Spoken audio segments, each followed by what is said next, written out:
Pullman School District Board of Directors for December 12th, 2018. We'll begin, as we always do, with a flag salute, kindly led on the spot by Abby and Melody. Ready, begin.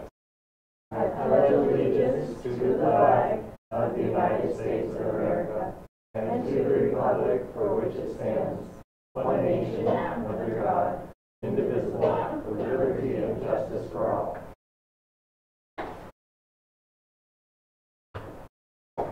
Thank you. We'll begin with the approval of tonight's agenda. Superintendent Maxwell, are there any changes to the agenda? No changes to the agenda tonight. Thank you. I move approval of the agenda as presented. Second. Thank you. It's been moved and seconded. All those in favor? Aye. All right, the agenda is approved. Next, we'll move to reports, correspondence, and program, beginning with the Pullman High School ASB report. Is that you guys, or nope? Okay. So, no ASB report then. Okay. All right. Next, board reports. Director Weed? I do not have a report. Okay, thank you. Director Roberts? No report from me either. Okay, thank you. Director Everman? I just wanted to acknowledge the new award that's been given out. It's called the Sportsmanship Award. And I was at the basketball game the other night when they, apparently this was initiated, Chris Franklin, our principal. And I thought that was a great idea. They acknowledge someone from the opposing team and somebody from the Pullman High team who exhibited sportsmanship during the event. In this case, it was basketball. I thought that was great. Yeah. Thank you. Okay. And that concludes your report? That does. Okay. That's great. I have no report either. So next, I would like to move to item C on the agenda, the Excellence in Education Award.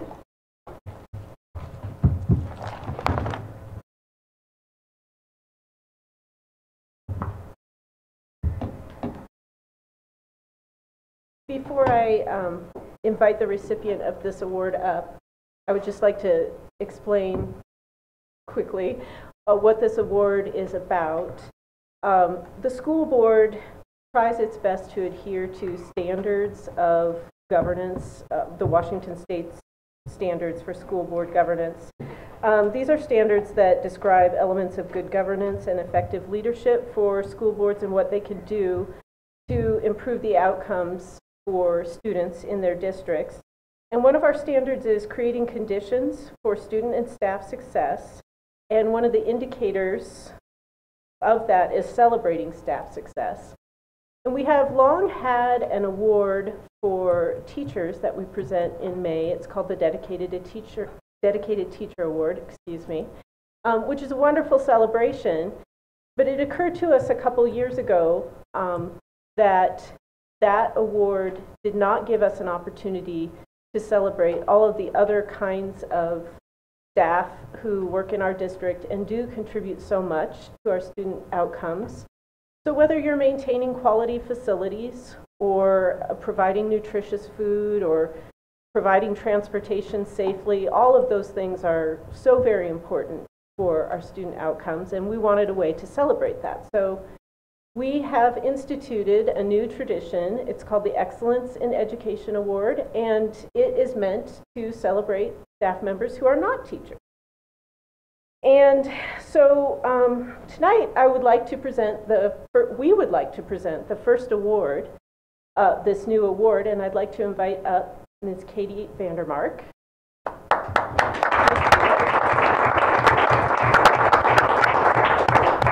Katie was nominated by the principal in her building, Mrs. Pam Brantner, and she submitted a nomination that I believe was at least 3.5 pages long, maybe 5. I'm not sure. It just went on and on and on. And if she were here, as I'm sure she would love to be, but she had a family obligation. She would probably give lots of good examples. I myself, and I'll just speak what struck me about this nomination is we really take seriously the idea that part of our job in this district is to reduce opportunity gap for our students.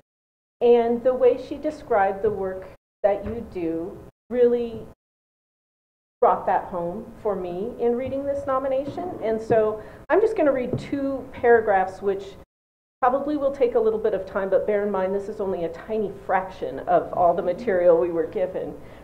In describing Katie's work, Mrs. Brantner said, "It is her desire to make Sunnyside a cognitively vibrant place, characterized by a shared belief in the importance of learning. She conveys high expectations for learning by all students and insists on hard work. Her interactions with students, staff, and parents are highly respectful, reflecting genuine warmth and caring and sensitivity to the unique needs presented to a school counselor. Students, staff, and parents exhibit respect for Mrs. Vandermark and contribute to high levels of civil interaction between all members of Sunnyside. Katie works with an at-risk population of students who need more from schools than just academic instruction. As we all know, students are presented with many life challenges that can impact their successes in school. Katie serves as an integral part of this support for students. She works directly with families to identify needed supports and access that through community organizations. For example, there was a student who needed glasses but was not able to afford them. Katie contacted and worked with the Lions Club of Pullman so the student could receive the needed glasses. And the nomination goes on, but that is probably for you guys as well, the kind of material in reading this nomination that just thought, yes, this is absolutely what it's all about. And so it is with great pleasure then that we present to you this lovely certificate and our thanks as well. Oh, let's pause for the photograph here. None.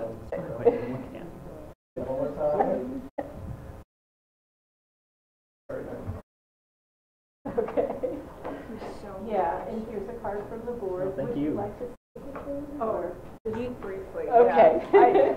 I so love working for the school district and so love working at Sunnyside, and that's the kind of relationship that I have, you know, with the person that nominated and wrote that about me.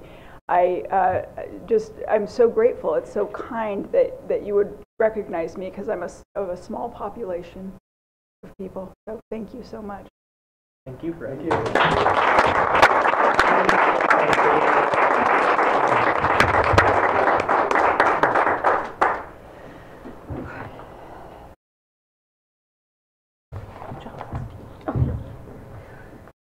All right.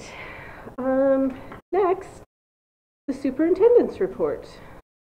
Thank you. So I have a couple of items and a couple of guest speakers that I'd like to share as part of my superintendent's report tonight.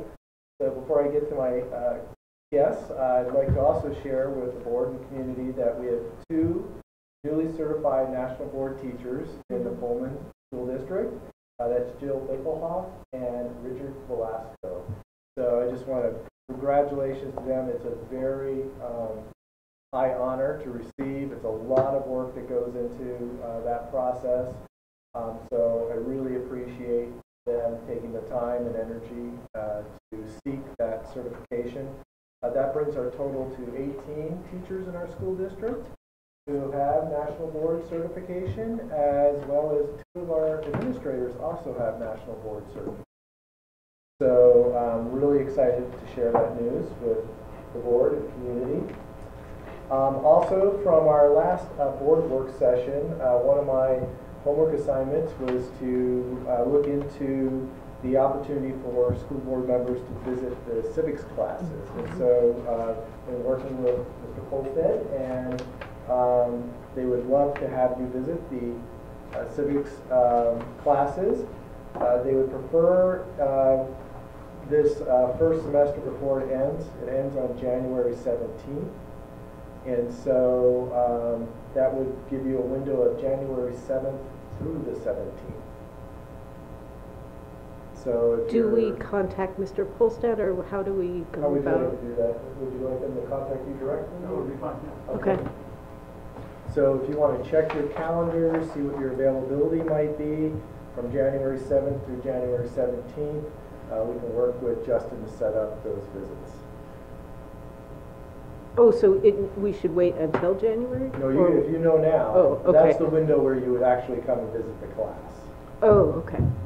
So from now until preferably And it's we okay move if before break. we dwindle in, or, I mean, one at a time, or Sure. it doesn't matter? Okay, good. Thank you. We want to build in some flexibility, so. I know how all your schedules are very difficult to always schedule those things, so. All right. I just want to make sure you had some dates in you, so Thank you you. can check No, that. thanks, Bob. That would be great. Also, as part, we'll start with Principal Holstead and his esteemed guests are going to share about the PHS paw prints.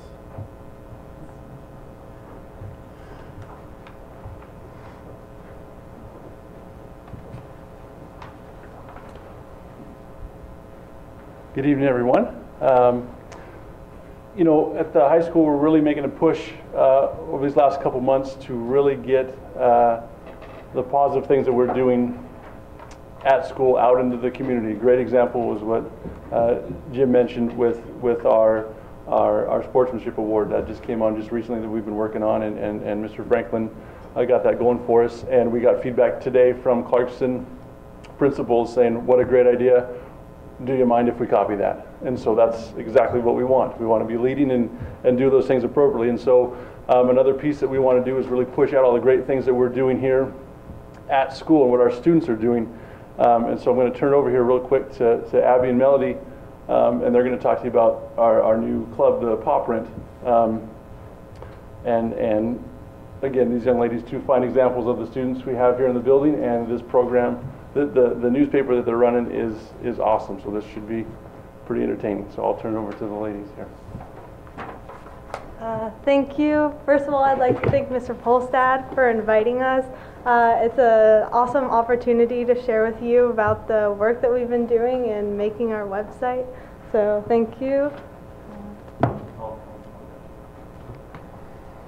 Okay, how we got started on the paw print. So a group of us were brainstorming an idea we could make for a club at PHS. And we all agreed that we liked writing, but we wanted to create a club where we could write stuff that other people would want to read. And so we came up with a newspaper. So we continued to work on it over the summer. We had our intro meeting on May 30th. About 30 people came. We continued to work on it over the summer, and we presented this poster at registration in August. So right now, we kind of got it started this year. So we have 7 articles that have currently been published, about 4 in the editing process, and a couple more that people are currently writing or interviewing people to write about.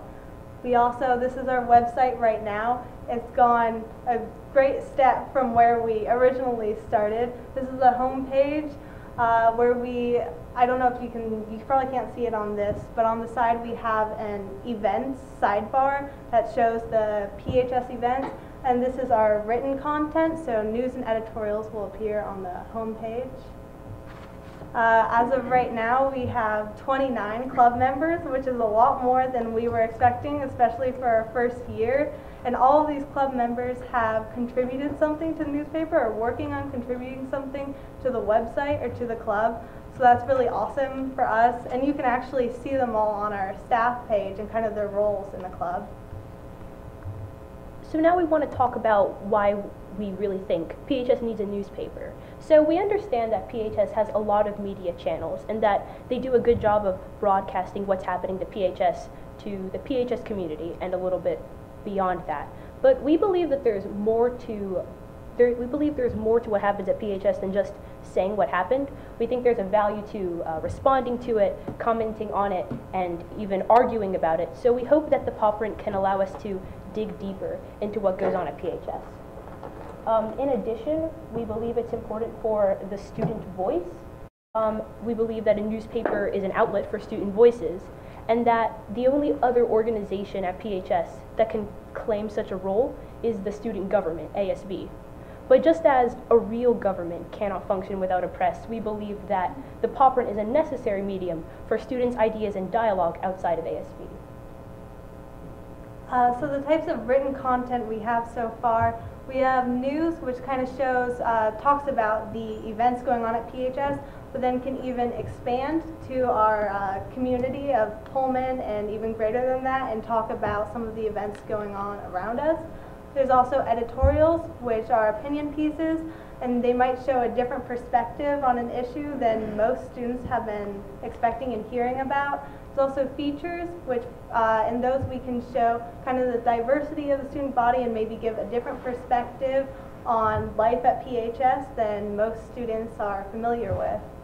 So an example, first this is an example of a news article. So this is a news article that was published in late October, Haunted Palouse Raising Hares, Raising Funds, and it's about the Haunted Palouse haunted houses and Robotics Club's role in creating them.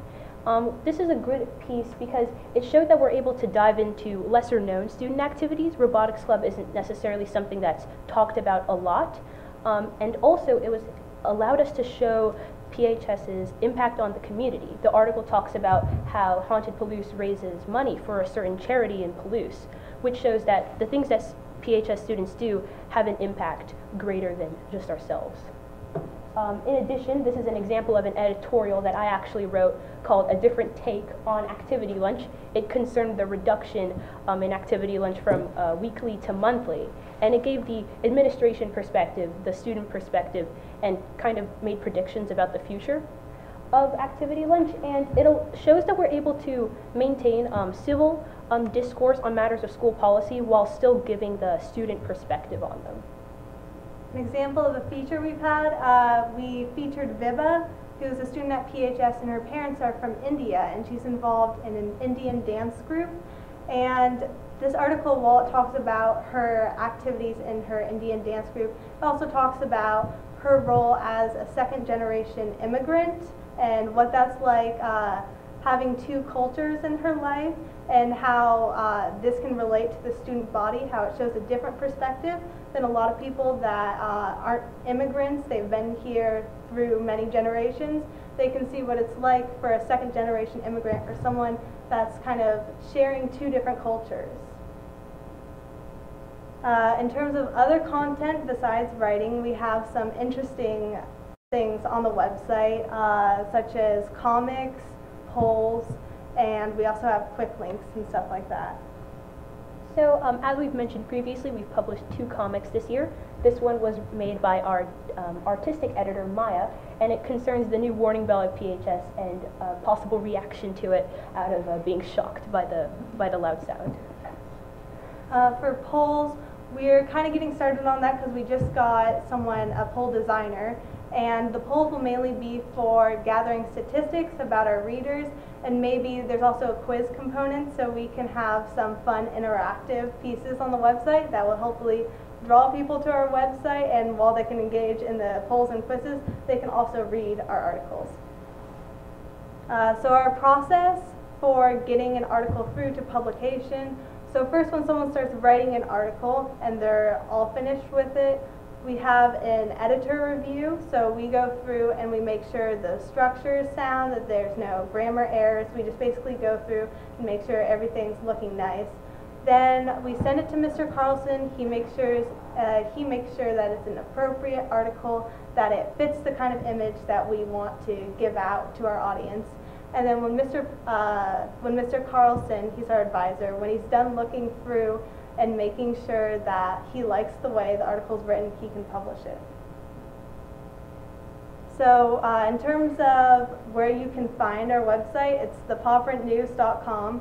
So you can access it on mobile devices, but you don't have to just enter in the URL. Our marketing committee has done a great job of broadcasting out to different organizations. So like on the school webpage, the PHS webpage, we actually have a link to our newspaper. And in addition, we have promotional items on rotation on the TVs in the Commons area. And of course, we have social media, which we will tell you about shortly. But to close our presentation, we would like to leave you with a quote. from Frank Lamont from the New York Times, and it says that journalism remains a portal through which students, whether as participants or simply as readers, engage with the larger world outside schoolhouse walls. And we hope that the paw print can allow PHS to have this. And so with that, that brings us to the end of our presentation. We thank you for listening, and we thank Mr. Polstad again for inviting us. And to keep up with the paw print, make sure to visit our website, thepawprintnews.com. Follow us on Twitter and Instagram at the PHS Paw Print, or send us an email to phspawprintnews@gmail.com. Thank you.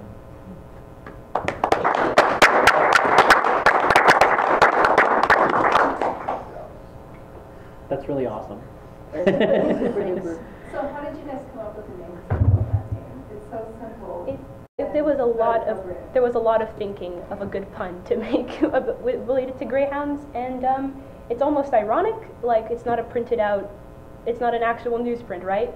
And so it was, yes. Yes, we went through a lot of names, and then we finally decided on this one, which I think is a good fit. Yes.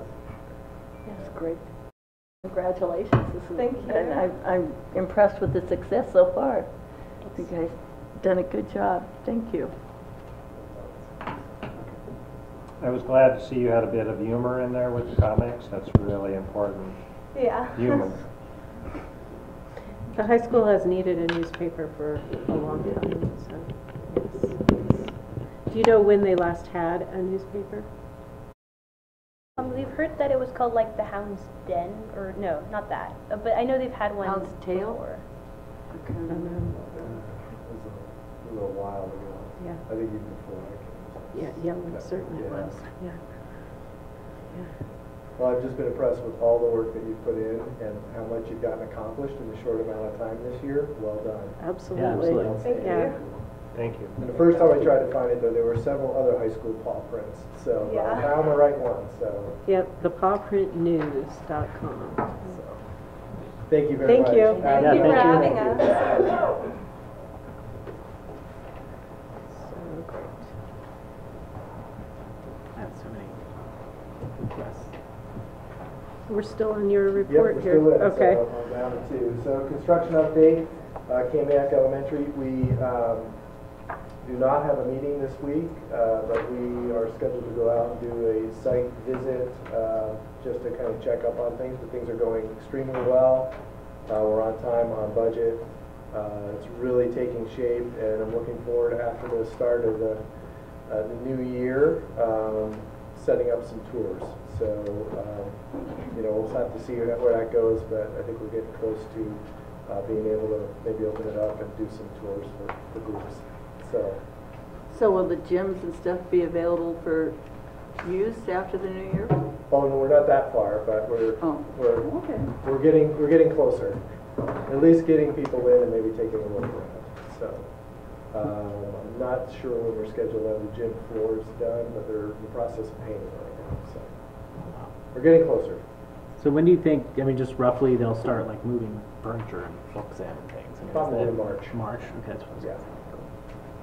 So, right on time. yeah, so it's coming right along, so I really appreciate that. All right. Last on my report, but not least, is our Parent Resource Partnership Report and Lawsuit Review Update. Megan Atani. Jim was very excited. You really grew, Megan, in a amount of just a couple hours. Really sprouted up. You were so quick to exit. Yeah. Oop, I'm out. Okay, no need. Okay. Thank you, Mr. Thornton. And there's no, she's done real. Okay, I won't use the pointer No eyes. probably. So, good evening, you guys. Thank you for having me here today. As you know, I'm Megan Atani, the Director of Special Services. And this year we're going to be doing 2 special services updates for you guys. So this is our first. Just kidding, Joe. Not working? No. I can do it for here. Yeah, thank you guys. As you're well aware, we did a WASA review last spring, and there were 32 recommendations that came out of that review. We had 6 that were identified as targets for us this year. So my update today will really center around those 6 goals. How did we identify these goals? Through a real collaborative process with the staff around special services. And I just have to say thank you guys so much for identifying and giving Katie an award today, because we in special services obviously are a small population, but a definitely tight group that try to work and collaborate together. So she's a great example of a team member we have in special services that we just really couldn't go without any day without. Okay, right. Oh, Bob. So looking at those goals updates, the first one is around that decision tree. So we're working on coming up with some sort of a protocol to really help us as we work through identifying student needs around adult support. We know there are many students that can benefit from individual adult support, but it's also identified as the most restrictive setting for students in special services. So we really want to concentrate and make sure we're making really thoughtful decisions. We have a draft started, but this will be something we work on again in January when we meet again as a staff. We're also really working, so number 9 would indicate that it's recommendation number 9 of the 32. We're working on moving from a compliance focus to an instructional focus.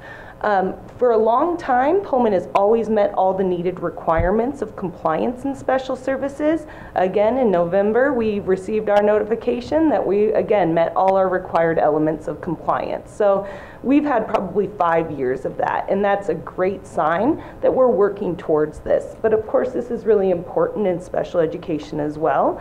But we're going to keep doing that through departmental reviews. So I'm watching paperwork as well as job-embedded practice. So I notice a theme coming through some of those reviews I've been doing. So it'll be our centered topic come September at our staff meeting. So we'll continue to work on that together as a group, because obviously we probably learn the best from each other.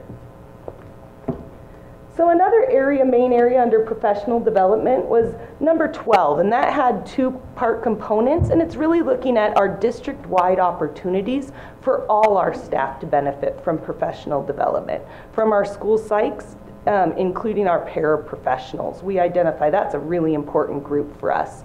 So this fall we conducted a survey for that group with the help of Grace Grow and Johnny.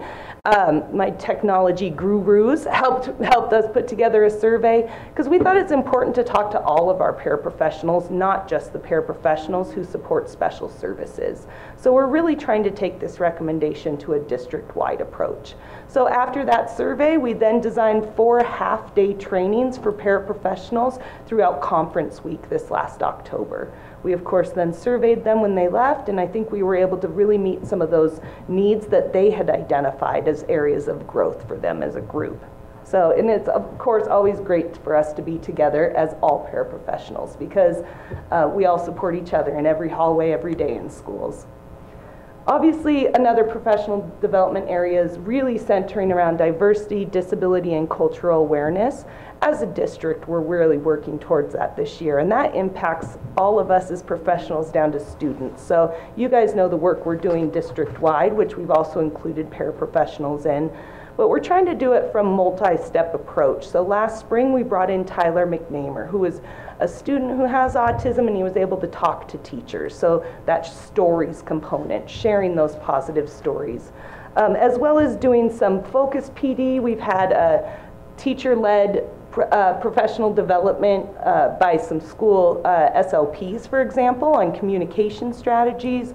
We brought in a teacher who's a teacher of the deaf in the area to really work with all our teachers, again, looking at students with hearing impairments. And we actually have a large population of students with hearing impairments who are supported by 504s. So again, another example of professional development we wanted to make sure everybody received.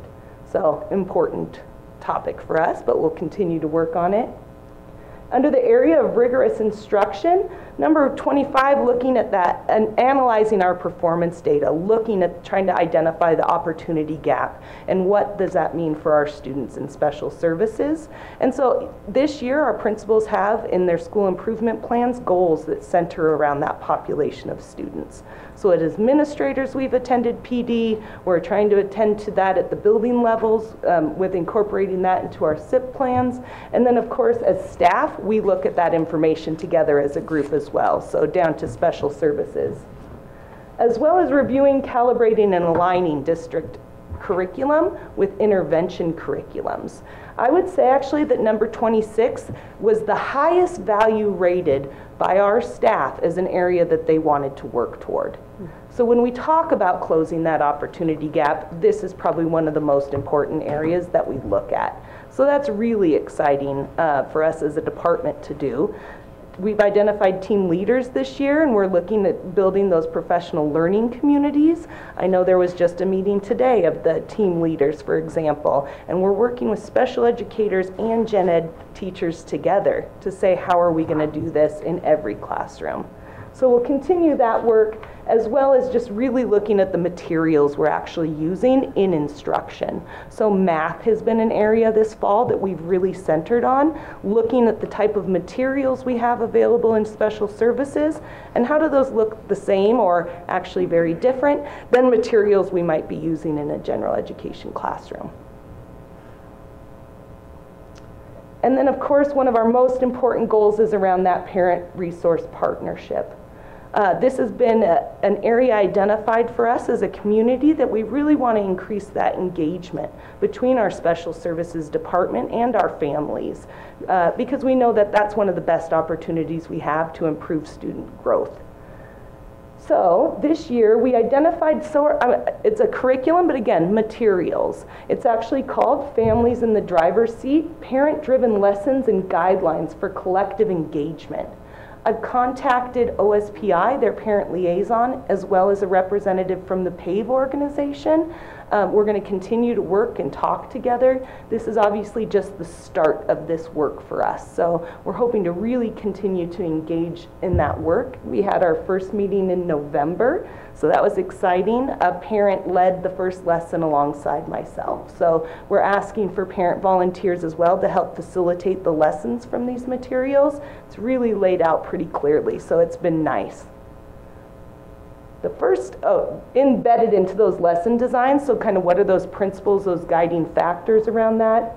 Building relationships with other parents and family members in the room, getting our families together so that they have an opportunity to talk about maybe some shared experiences.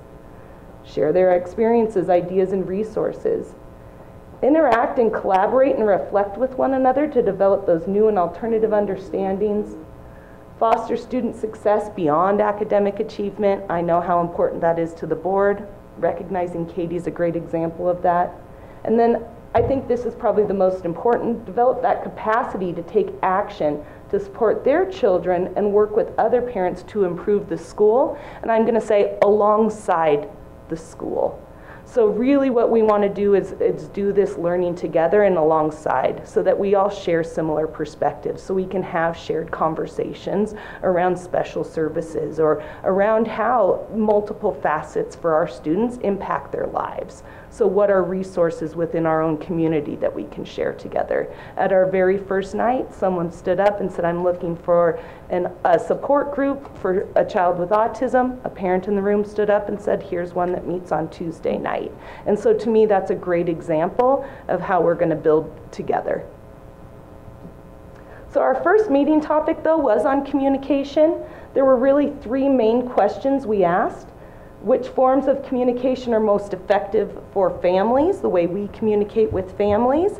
There was a large enough school group there that we were able to have a group of administrators and teachers that work together to say, how does it impact the way families communicate with us as a system? And how are those, we then went on to compare, how are those the same and how are those different?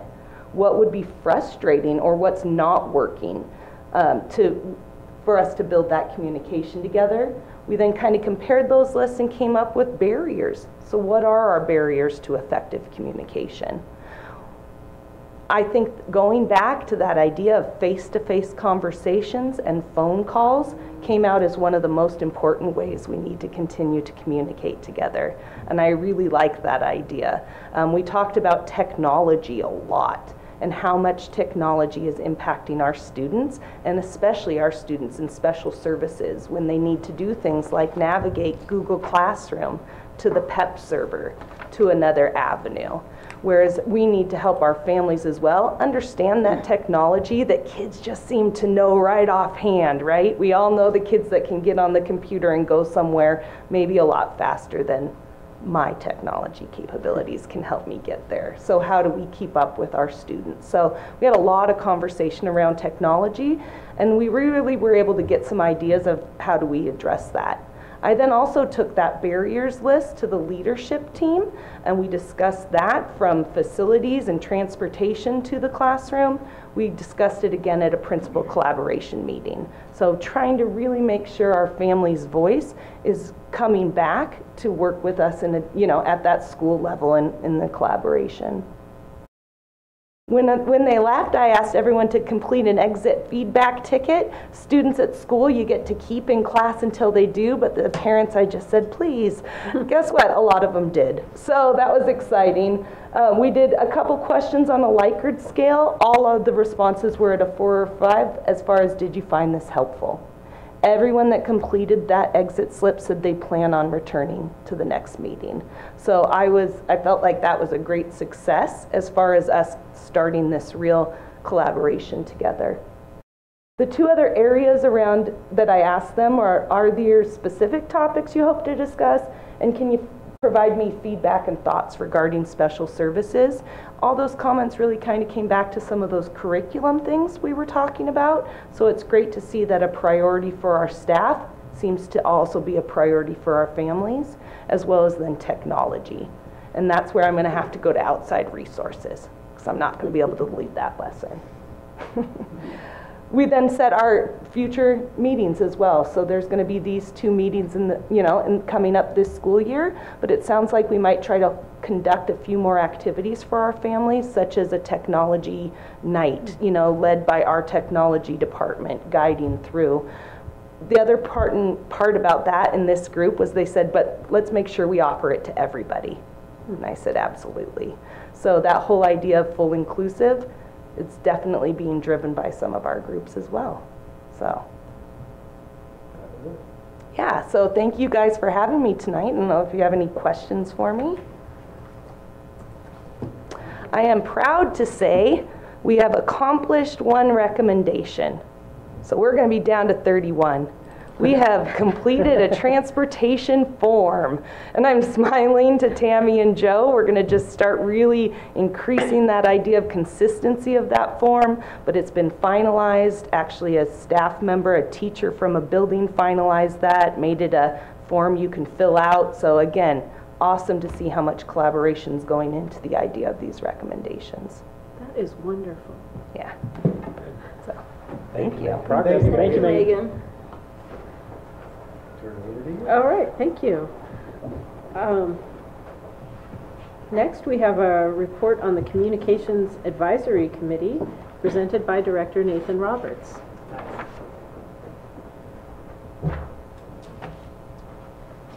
I think, Bob, there was a PowerPoint. I'm not sure if you...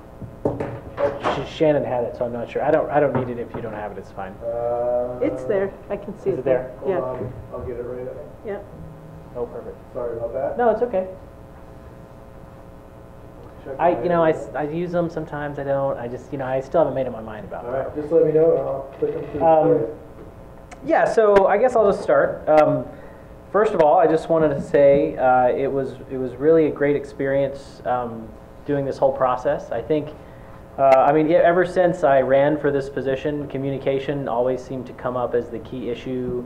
As soon as I got on the board, I know consistently communication has come up as a key issue, and so I personally am really glad that we're really trying to be proactive and address issues around communication, and really, more importantly, thinking more about how things are communicated and how things are interpreted. And so, with that being said, the board has, you can go ahead and switch, it's fine. The board has, for several months now, been trying to work on issues with communication and culture in our district. There's been some really great works. Megan brought up a few of them. I know we've talked about them consistently as far as training and professional development, trying to build a new and improve our own culture here in the district. And so, as part of this effort, we decided to create a communications advisory committee to kind of help explore some options that the board had thought of to kind of gather feedback, to close the loop, so to speak, with community members and with staff members, and to really make it seem more apparent that we're listening. And I know that the committee worked really hard. We had 4 meetings, and you can go ahead and switch. So we created the committee with the main purpose of looking at 2 specific issues that the board had brought up, which was making available an ombuds for not conflict, but problem communication, right? And so the committee's role in this process, this was our first meeting, was really to tackle that idea and to discuss how it should happen, how we should communicate to the community that it was happening, and really what sort of things to look for in a response. Was it a report? Was it an et cetera? I'm proud to say that we executed that pretty well, in my opinion. We gathered a lot of good feedback. We received a report from the state ombuds, and it really worked out well. Yeah, sorry, I thought that slide was previous, so now I'm confused. Go to it. You're good. Shannon made this, by the way, and she's not up here with me, and so I'm slightly confused. And I think I was expecting this one to be last because I wanted to say thank you to all of the committee members who showed up. I know most of us, but Joe and Hannah are here, right? So Allison and myself were the chairs of the committee. Shannon was an ever-present advisor that pretty much answered most of our questions. The PEA sent us a member, which was Joanna Brown. And then we conducted a lottery for the rest of the applicants. We had Heather Strader, who's here in the room, Lana Carrier, Steve Yen, and Beth Bicklin, which I'm really glad all of you guys came. And I know we didn't have a lot of, I guess, a great idea of what to do with this committee when we first started, and so it was really good to get the community involved and then to get their input. So I kind of think we built it as we went, so to speak. We started with broad objectives, discussed a lot of things, and came out with some good inputs. And so let me skip to the meetings. Okay, good. So I already went through the first meeting. I got a little bit ahead of myself. The second meeting was to discuss the concept of a staff climate survey, right? And so with this meeting, we really started with the first question, which is, should we do this? You know, and I think one of the benefits of this committee was being able to pose to staff members and community members ideas and to just say, what would you think about this? I mean, would it look hokey? Would you believe it? You know, would people buy into it? Or is this the wrong path to take? You know, and I think with this climate survey, we kind of shifted gears a little bit as far as what we were going to do. The board initially had been kind of unclear as to what we wanted as far as a climate survey. Was it a community-involved survey? Was it just staff? I think the committee was really able to help us clarify not only who should take the survey, but really what it should contain, the questions, the concepts behind it. And I'm also pleased to report that I believe that has been offered to the staff. It was a few weeks late, but I'm glad to say that it is in progress. We should be receiving a report that hopefully we can start getting to work on in January. So we're making some progress, which for a public body is not bad. The third meeting, we really just had more of a broad discussion on ways that we could communicate better. And this isn't just about messaging, which is something I didn't even really realize when we started this either, but as we were talking, just getting into not only where we communicate things, but the things that are out there, what are they saying about us? And so like when people come to our website, what do they see? Do they find the things that they need? Or are they continually frustrated? You know, when teachers are trying to email parents, how does that process work, right? Like, we gathered a lot of very interesting feedback as far as where we could improve and really how we could look at things like our web presence, like our support materials on the website, like our communication home to parents and newsletter form and et cetera, to maybe improve some of these things. And then the fourth meeting, we really were talking more about the future. I think a lot of that meeting was discussed or was involved with previous business because we kind of got behind. And then really discussing whether everyone thought it was a viable concept, whether they would want to do it again, you know, or whether it was just kind of a false start. I think universally everybody was really pleased with the progress we had made and really excited about moving forward and really wanting to do it again. That was something that kind of surprised me. I mean, I know y'all have personal lives, you know, and other things to do, but they wanted to come back, and so I was like, this is great. Like, we're actually making good progress. So you can click it for me, Bob. Oh, is it? Oh, nice. Yeah, and so a couple of the recommendations that we came up with for the future that could potentially involve this committee would be things like creating direct question and answer spaces on the website that not only Shannon could correspond with people, but then if larger topics were to come up, we could put them forward to the committee as maybe to come up with ideas on how to resolve them. And I know some of the other members of the committee brought up information gathering efforts, maybe doing exit interviews with people as they were leaving, say, elementary school or grade levels. This was my personal recommendation, but implementing user experience studies and work groups for websites, for different software pieces that we use that are slightly frustrating, you know, to try to. And I know Wenatchee did a Skyward training session for parents, right? And so basically brought a lot of district parents in and just said, hey, this is Skyward. Because I have a kindergartner, and we had no idea what Skyward was. And it took me like 2 weeks to log on, you know, and so it was really a frustrating process. And just in general, communication is about people going and getting the information they want and not being frustrated, right? And so I think that third meeting, we really took that concept and said, okay, what frustrates people about the way that we do things, you know, communication-wise in the district? We also thought about doing things like training and providing support resources, using the committee to help plan and implement communication strategies for the board's decisions. But most importantly, I think that everyone saw the value in this discussion group. Everyone saw the value in actually talking about these issues. And I definitely saw the value in really gathering feedback from y'all. And it changed my mind in a lot of ways as far as what I should be focusing on. You know, because a lot of the times you focus on one thing and then realize that no one else cares about that. And I know at least me personally. Excuse me, I've been sick a little bit. Can you, oh wait. Oh, that was the end. And so honestly, I just wanted to give the board a report because you guys told me to do this committee. And we brought all the community members in, which, I mean, thank you guys again. Y'all were really great. I really appreciated all of the work you did. We did homework, you know, it was awesome. But I also wanted to say that I personally think that we really should bring this committee back. I mean, I think we sit here as a group and make assumptions, and I think it was a really great way to test those assumptions with people that are totally neutral third party, right? And, you know, your staff members and et cetera, but you usually don't have, you know, you have a totally different perspective than what we would generally have. And I think that's the thing that I appreciated most, just because I come up with some kind of harebrained schemes sometimes, and it's really good for people to kind of tell me, no, that's not really what we want to think about. We want to talk about this. And so I think for redirecting and for bouncing ideas, it was a really great effort. So thank you very much. Any questions? Yes, sir. Nathan, you mentioned community stakeholders.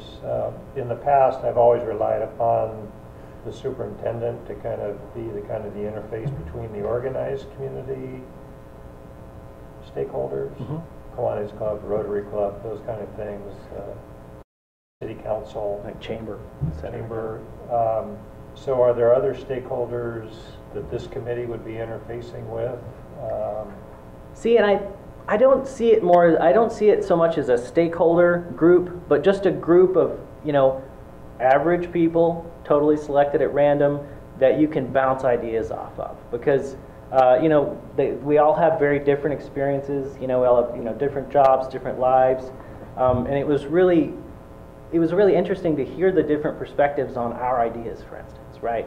And I think that would be the value, in my opinion, was to come up with ideas like, should we do a user focus group on something? And then them say, no, that's silly. Or, hey, I have 1,000 ideas on how that could work better, you know? And so really just creating that feedback and tossing maybe an idea to the committee for them to really not plan out, because, I mean, ours is the final decision, but to just make recommendations on how maybe we could improve or ensure success of something with the community in general. So it's more in general. Yeah, like I would see it more as the person's perspective versus an institution or organization, definitely.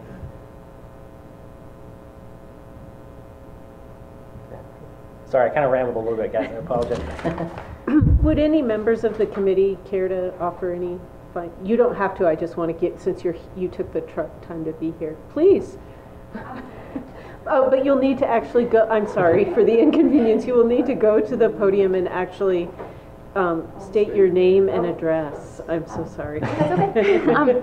I'm Heather Strader, and I'm a kindergarten teacher at Franklin, and my address is 515 Northwest Carly in Pullman. And I was a member of this committee, and I just wanted to thank the board, first of all, for putting this committee together. It was an awesome experience just to have community members and to have staff and all come together for the positive, for a positive way to just communicate with each other and to just uplift our community. And you know, we're going through a lot of stress with things, and I thought it was just a really, really positive experience. Everybody brought to the table wanting to, sorry, I get nervous when I talk, no, but everybody brought to the table just really wanting to improve. And that was the main message. We want to improve, we want to get better, we want to get stronger, we want to get stronger as a community, and all for the purpose of our kids. So thank you. And I'm sorry my voice is shaky, but it was just a great experience to be on, and I think that was our main goal too, is just to continue with that and continue communicating and making it better. So thanks for your time. No, and thanks to all y'all for coming again. I really appreciate it, and for all the effort. And hopefully we'll be contacting you in the spring. I have to get these guys to agree. Anyone else from the committee? Thank you. And Megan, I know I said you had to stay, but you really don't. I was joking.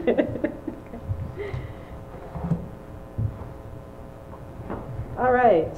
Well, let's move on to our transportation services report, presented by our Director of Operations, Joe Thornton, when he's ready to present it. I was way out of sequence earlier, and I apologize. I'm so excited to get to this. Well, so that's multitasking today. Yeah. So thank you to Tammy Lemons, our transportation supervisor, for being here to support me in this and correct me when I make some misstatements. So just a quick overview. We try to do this every year. I'm a couple months late. Last year we did this in October. Where did the fall go? It seems like it went by very quickly. So we started this year with 3 routes unfilled. So we started the year short drivers, but I'm very excited to tell you that Tammy Lemons and Bill Dolph have successfully trained 3 people now who have passed all their tests and are ready to drive, and we have 2 more who are going to be testing this Saturday. So we're doing a great job of getting people recruited. We're probably still short subs a little bit, and it's amazing what Tammy and Bill can do when we have a bunch of trips out, and the way we can kind of cover getting everybody home the way they need to be home. So it's amazing to watch them move pieces around on the whiteboard. So to give you an update on the bus fleet, which I'm sure you've heard me say on at least one occasion that we're concerned about the age of the fleet. So I think of this as being the general manager of a baseball team. We're trying to get younger. we got a little bit younger because not all these old buses are like a Willie Mays or a Henry Aaron. So I'm very excited that unlike a year ago, we had almost 50% of our fleet over 15 years old. Now it's down to just 25%. And a big piece of that is your support of us going off after that Department of Energy grant to pay us $35,000 per bus that we purchased. So this year we're buying 4. We've already taken delivery on 2 buses. We have 2 more that are in the mail, if you will. We keep being told next week. So that's a huge piece. The buses are running about $130,000. So to get $35,000 for it is not fantastic, but it's not bad. So the grant was for 4 buses this year, and we have the grant for 5 for next year. Now we don't have to use it all. I would encourage us to take advantage of it, but if we don't use the money for all 5, that's fine. If we don't buy any buses, that's fine. You know, we don't, there's no impact from that, but the money's sitting there waiting for us to access it if we need to. And that will make significant progress on us getting caught up on what I'm seeing is behind. In an ideal world, what we should be doing is the minute a bus goes off the depreciation schedule, the minute the state stops paying us for it, we should be getting rid of that bus and replacing it. That would be my recommendation, so we don't get behind. To give you an overview of the mileage this year, this is for the past year. If I can make this operate correctly. I can go do it, Joe. Okay, yeah. As you can see, this past year we traveled a total of 228,000 miles.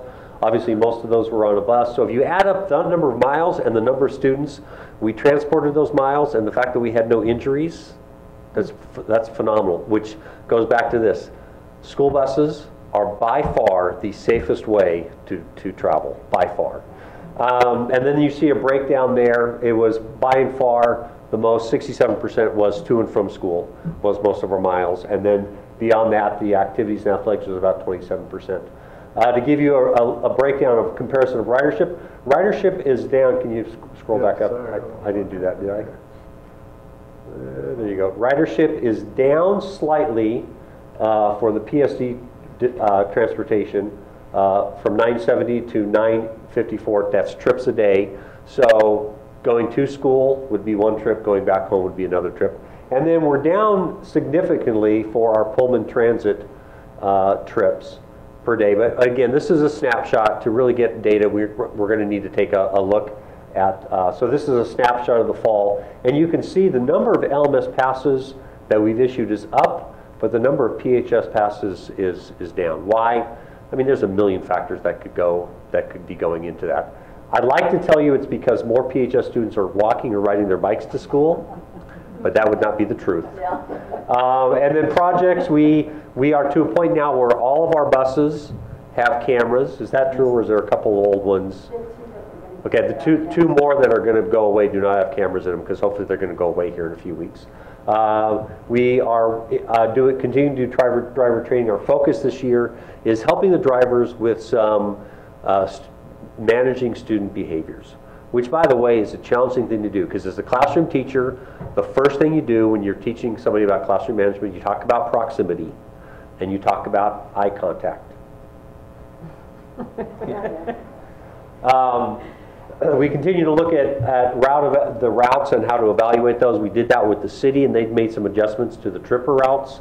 And then that's something we're going to have to spend a lot of time on this late winter and early spring, because next year it's going to be completely different. The good news is we have a lot of kids who will be spending a lot less time on buses, and that's a good thing. And then we continue to work on ways to communicate issues with rural routes. Any questions? Are they mostly Wi-Fi ready, or they have Wi-Fi? They all have They all have Wi-Fi. Yep. And we're getting the new buses delivered with the Wi-Fi already installed. And do you find the kids using that more and more? I think so. They are using it more and more. Yeah. But I think the other reality is I think more and more kids have phones with unlimited data. So I think it's probably, I'm going to turn to the tech guys, probably faster Wi-Fi on the bus versus them using their cellular data. Plus our Wi-Fi on the buses is going through an elementary filter, so they can't access as many websites as they want to. So yeah, they're going to That's good. data if they have it. Yeah, but so they don't, if they don't want it filtered, guess what they do? They use their own data. Sure. And their parents are looking at the bill saying, "What are you doing? What are you doing with all this data?" Oh, homework. Any other questions? Do you think the trips per day will go down with the new routing system, or do you think it'll be about the same? You know, I think that by adding Kamiak, we are taking a big chunk of neighborhoods that is currently considered is the neighborhood that we have to bus because it's across an unsafe crossing, which is Larry. So now those students will be within walking distance of Kamiak. But it's hard to tell. I don't know. Until we really dig into it, I'm not really going to. I know for certain it's going to shorten trips. That's nice. For a lot of kids. For some kids it might lengthen trips, but for most kids it's going to shorten trips. But whether or not it's less trips, until we get into it, I won't really know. Thank you. Yeah. Other questions? Thank you. Thank you, Joe. And even more exciting. Yeah, inventory loss. Yes, just. So just to give you an update, again, this year we have to inventory those assets with the value of greater than $5,000, those things that we consider small and attractive that'd be easy for somebody to walk off with, and then those durable assets, those classroom and office furniture. So every summer we've put into place now, this was the third summer in a row, that at the end of the year, every teacher has to do an inventory of their classroom. That's a snapshot of what they had. Because we recognize as the year starts, things start to move around. People borrow desks, they take chairs. So, but it's a snapshot at that time of where the stuff is. We also, this year, this past summer, implemented the same requirement with all office furniture. So all the offices, so like here at Pullman High School, each of the offices, so counselors' offices, main secretary, ASB, will have to inventory all that equipment as well. And then the same thing for custodial equipment. And that just allows us kind of that snapshot to track it. The other departments, transportation, maintenance, food service, keeps an annual inventory of all their equipment as well. That's the exciting part about inventory. Any questions about that? Does that go to OSPI? This does not go to OSPI, but this is a requirement that we need to have some sort of inventory management system. Yeah. What you have. Yes, absolutely. It's very helpful if you ever have like catastrophic damage loss or catastrophic loss when the insurance company comes in. Having past experience with this, having this really helps that discussion enable us to better efficiently use the insurance money. Yeah. Well, and also we're audited on it. They'll look at some of our items over 5,000 and actually go to the classrooms and make sure that. And say, where is this? Show us where this piece of equipment is. Okay. Thank you. All right, thank you. Thank you, Joe. Okay. Next part of the agenda is the visitors section. This part of the agenda is for anyone wishing to speak before the board either as an individual or as a member of a group. Visitors addressing the board will go to the microphone and state their name and address prior to presenting their information. The board will listen and may offer clarification but will not discuss the topic at this time. The board may consider moving the topic presented to a future meeting date as a discussion item. Please keep your comments civil and respectful and limit your remarks to 3 minutes. And our first visitor tonight is Beth Ficklin.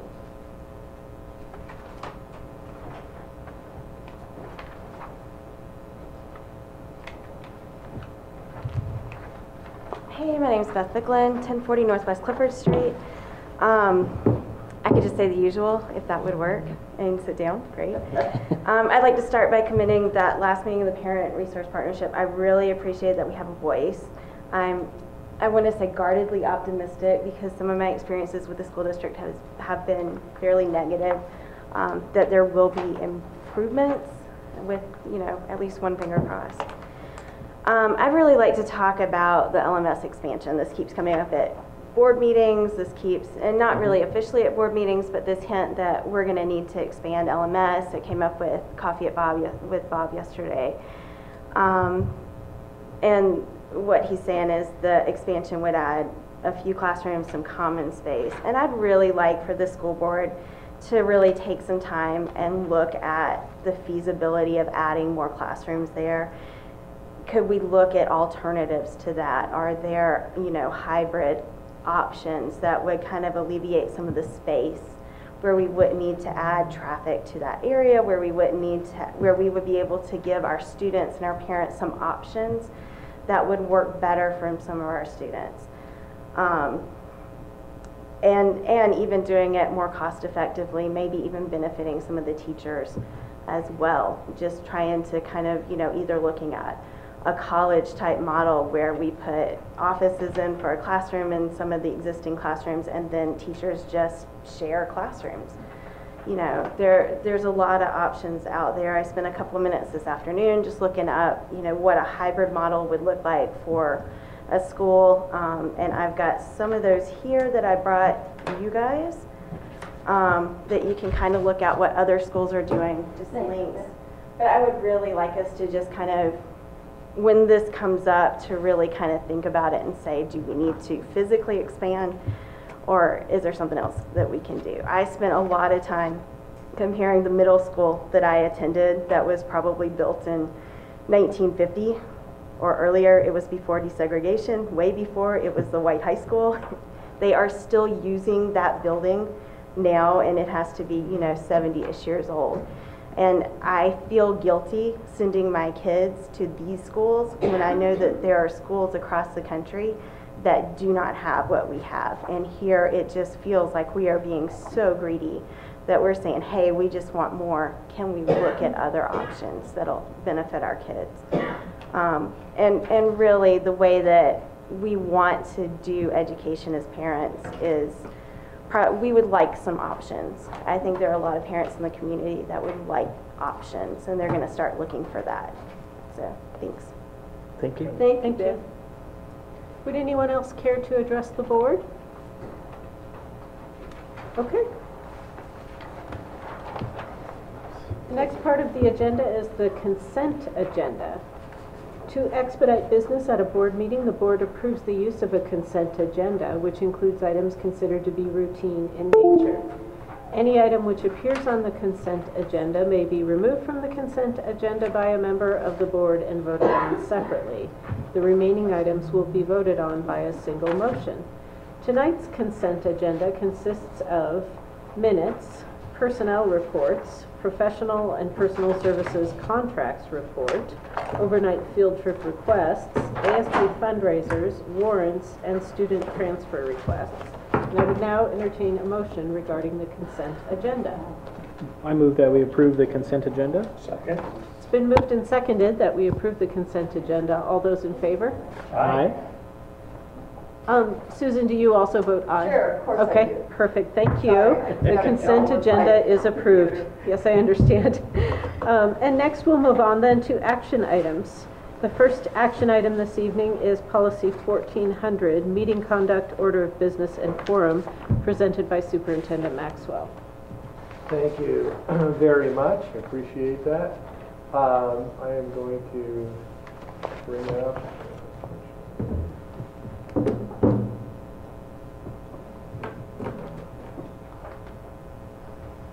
There we are.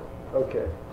So thank you very much. So this policy was last revised in 2017. WASDA has again made updates to policy 1400, and the classification is essential. This is the policy that we talked quite a bit about at our board work session. We went into great detail and had some great discussion about the changes. All the recommendations discussed previously in discussion and at a board work session have been incorporated. I move that we approve policy 1400. Second. Thank you. It's been moved and seconded that we approve revisions to Policy 1400, Meeting Conduct, Order of Business, and Quorum. Is there any further discussion? Hearing none. All those in favor? Aye. All right. Revisions are approved. Thank you. Next, we'll move to Policy 2190, Highly Capable Program, presented by Assistant Superintendent Roberta Kramer. Maybe. There we go. Oops. There you go. If you recall, this policy includes some changes, some clarity around the purpose of highly capable, but then also the component around ensuring that we're also meeting some of those opportunity gap challenges and addressing low-income students and ensuring that we're looking at a broad student base for nomination and identification of students for this program. Thank you. Are there any questions? I move approval of policy 2190, highly capable programs. I will second. Thank you. It's been moved and seconded that we approve revisions to Policy 2190, Highly Capable Programs. those in favor? Aye. Aye. Okay, thank you. Thank you. Thank you, Brian. I didn't know if I should ask for discussion again, but since no one had it. Okay. Next, policy 3235, protection of student personal information. Superintendent Maxwell. Thank you very much. So, again, this was discussed in our last board meeting. This is a new WASDA policy classified as encouraged and recognizes that all negotiated contracts and online term use agreements with school service providers align with the Student User Privacy and Education's Right, known as the SUPER Act, codified in RCW Chapter 28A 604. This is something that actually we've had in practice in our school district.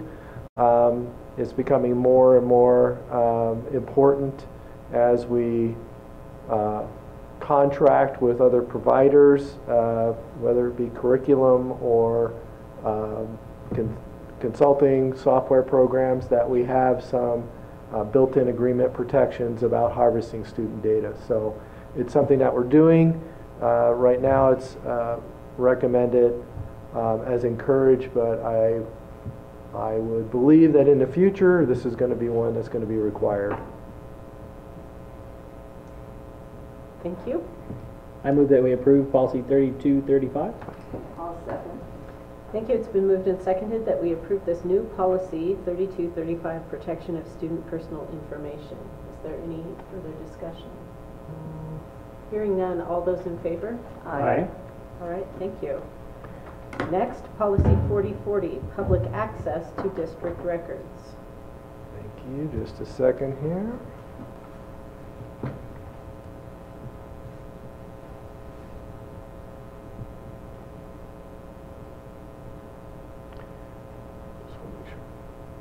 All right, so again, this policy, wait a second, this is... That's 3235. Yeah. No, it's not right, hold on. It's not the right one, sorry about that. Let me make sure I get the right one. Protection of student... No, down one. Oh, down D. one more, there we go. Yeah. All right, let me try it again, see if I can get the right one. Ah, there it is. I was going to say, this one is way more robust. So, again, we talked about this at quite a length in our previous school board meeting, public access to student records. So this policy is updated to align with WASDA's new recommendations that were revised in July 2017. Classification is encouraged. It's one that we already have.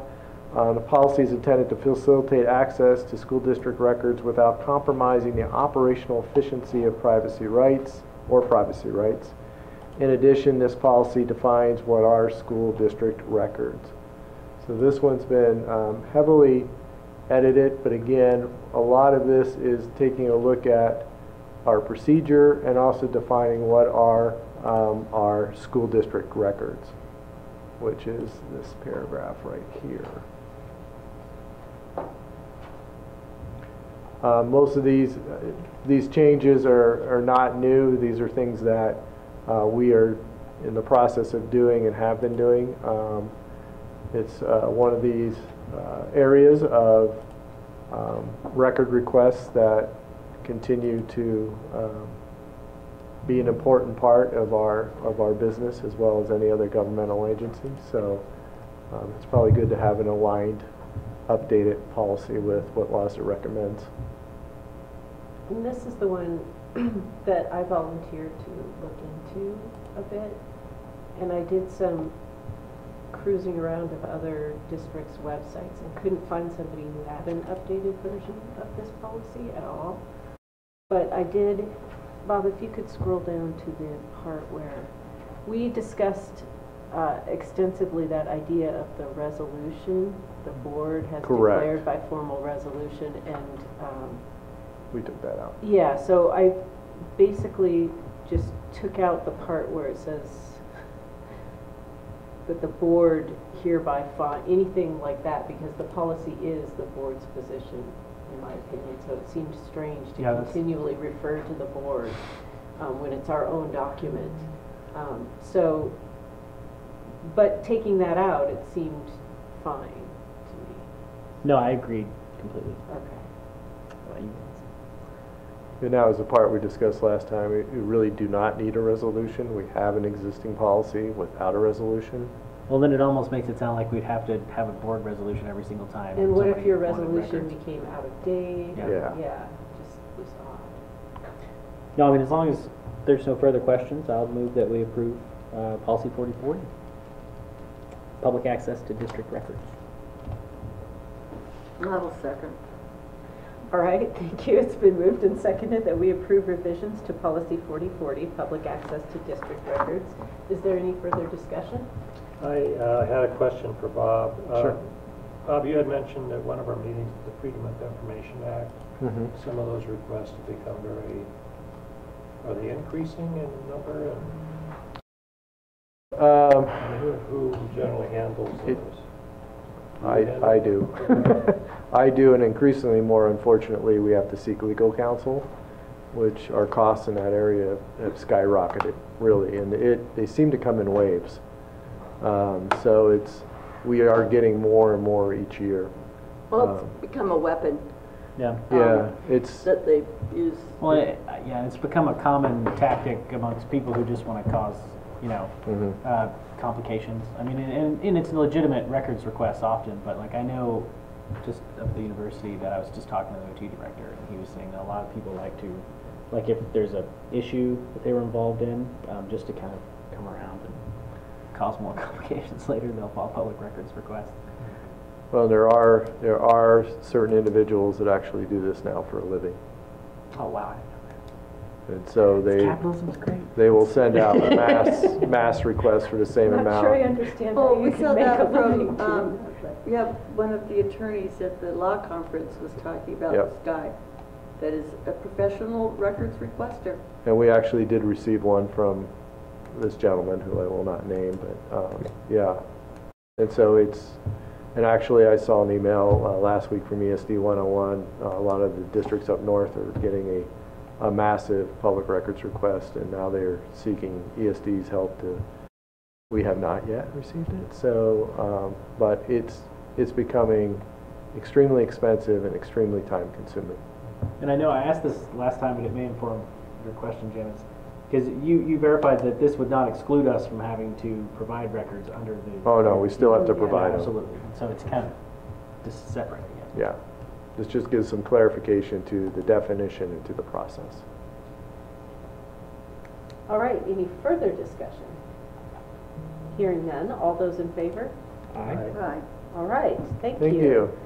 And now, our fiscal manager, Diane Hodge, will present 4 policies in succession, beginning with policy 6000, program planning, budget preparation, 50-50. adoption. 550. Sorry, 50/50. 50/50 contracts, 5 in succession. This is a new WASDA policy, just giving clarification that certificated contracts cannot exceed 1 year. And then it also details the language on the parapro requirements, their minimum requirements before they can be hired and work with the students. Any questions? Motion? I move approval of policy 50/50 on contracts. Second. Moved and seconded that we approve policy 50/50 contracts. Any further discussion? Hearing none. All those in favor? Aye. All right, thank you. New policy 50/50 contracts is approved. Now, policy 6000, program planning, budget preparation, adoption, and implementation. So this policy added language to include the annual budget development, the 4-year process. You guys have to approve a 4-year process, a 4-year enrollment projection. We've already done that this past budget year. They're just adding it to the language, and so, or to the policy. So we're just moving forward with the new language. I move that we approve policy 6000. Second. It's been moved and seconded that we approve revisions to policy 6000, program planning, budget preparation, adoption, and implementation. Is there any further discussion? Hearing none. All those in favor? Aye. All right, thank you. Policy 6100. So this is the revenues from local, state, and federal sources. They've included language just given a definition of what Title I money can be spent on, to me, this is like breathing. I'm not sure why it needs to be added to this policy. But obviously, somebody did something wrong where they need to add it. So again, they're just adding language on appropriate Title I expenditures.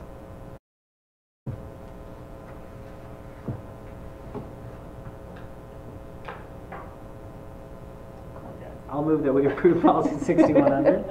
I will second. Thank you. It's been moved and seconded that we approve revisions to policy 6100, revenues from local, state, and federal sources. Is there any further discussion? Diane, was this just for Title I? Mm-hmm. Yeah, Title I was the main addition. There are a couple minor applicable strikeout, but the main piece of change to this one is the addition of Title I had to be added. Okay. Thank you. Any further discussion? Hearing none, all those in favor? Aye. All right, thank you. Those revisions are approved. Policy 6210. Okay, this was, we need approval by the board for any purchases of capital outlay items when the aggregate total of a requisition exceeds $5,000 for federal money. So this was pretty much the only change. It went from $20,000 to $5,000.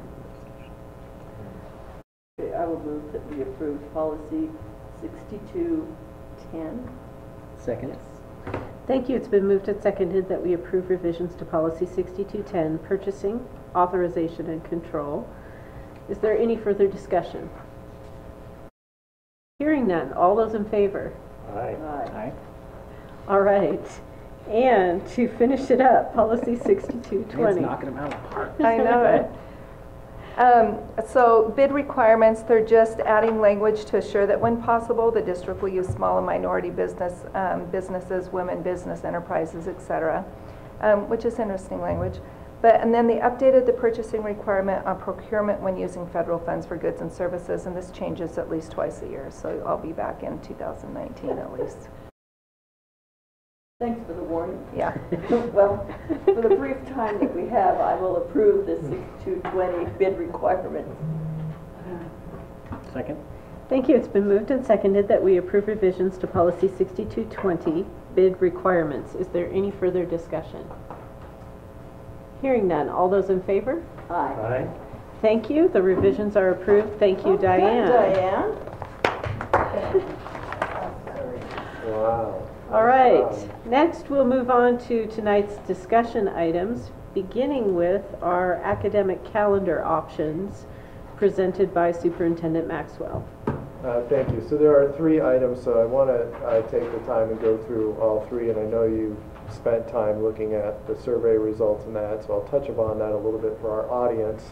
But I do want to cover the executive summary, and I'm going to invite Joe Thornton to join in adding any input into this. Joe, I want to thank, facilitated this committee, so I really appreciate his efforts and time. So again, I don't want to read all of this, but this calendar committee was something new. This is our first time. This was part of our negotiated agreement with our association group, specifically PEA.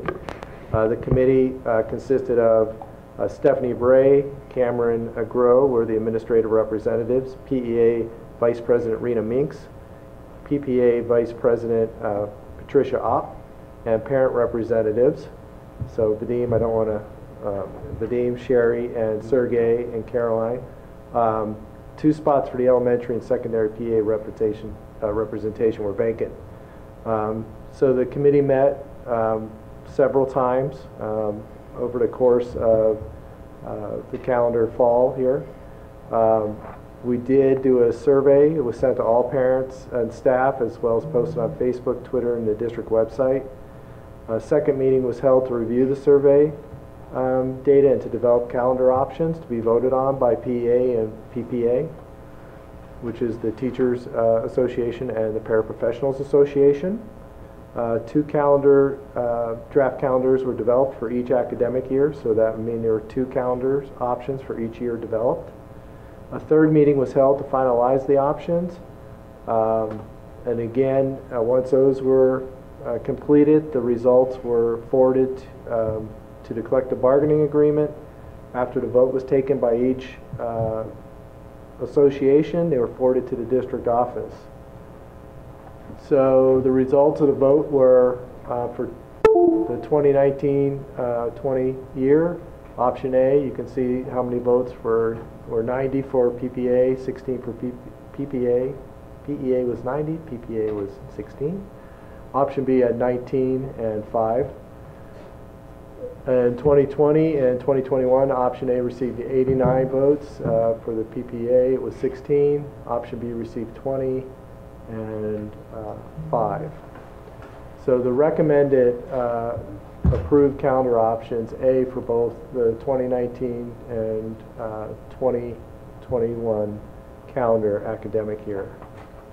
When is the spring break for, like, our league for sports? Typically, it's always the first full week of April. And I would say that's typically what you'll see with most high schools in Washington. Typically, it's going to be the first full week. Now, it starts to get a little bit fuzzy sometimes when April might start in the middle of the week. So sometimes you'll see districts like Clarkston will occasionally take it the week before that. But I would say as a rule of thumb, it's the first full week of April that most schools take spring break. So they're rejecting the 3-day Thanksgiving thing, which I thought was such a big step forward. They didn't like that. And then they have spring break in March on the calendar B, the one everybody's rejecting. Correct. Yeah. But the Thanksgiving thing, it just boggles my mind. Well, I think that because it doesn't serve our students well. I mean, they don't have much school. All that they've learned in September and October, and then half of November, and then they're a week off, then they're 3 weeks back, and then they're 2 weeks off again. right. It's. But I'm going to also throw out there, I think a lot, and I'm going to speculate. Part of the reasons you see the vote that way is that I think a lot of educational staff will say that a March spring break does not serve students well either. Because when you have the March spring break, that is a long haul until the end of the school year. Well, no, that's fine. I don't mind about the spring and I break think that really as much as the one of the discussions that one of the topics that Cameron Grow pointed out is as we developed these two options, an A and a B for 1920 and an A and B for 2021. Both options were kind of a compromise for a subset of WSU people by giving them all of spring break, or excuse me, a full week at Thanksgiving, but then an April spring break. And the other compromise would have been, well, only 2 days off at Thanksgiving or 3 days off at Thanksgiving, but a March spring break. So both of them were kind of a compromise, if that makes some sense. The committee worked very hard. I was there as an observer, and I will say they spent a lot of time and a lot of discussion trying to come up with calendar options that at least met a little bit of everybody interest in the survey. I have up here just kind of how many responded to the survey. The committee reviewed this information. They spent a lot of time looking at the survey results as well. And you can see this one was for Thanksgiving break, a full week. It's kind of split right down the middle. Yeah, kind of. It's, so I think you'll see this a lot. And through there, spring break you prefer.